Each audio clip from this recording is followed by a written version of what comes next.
I help people lose weight through clean food and clean lifestyle and supplements that get you to your goal faster. I'm also super realistic about life.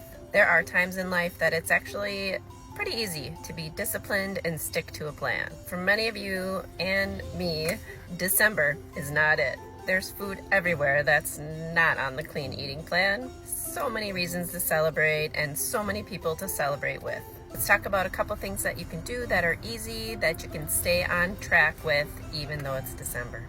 I'm out and about. I'm in my car. I'm tackling my ever-growing to-do list.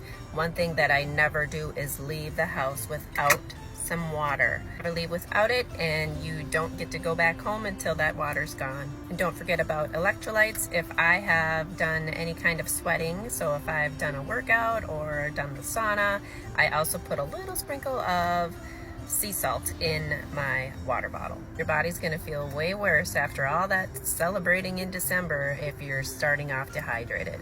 So drink your water.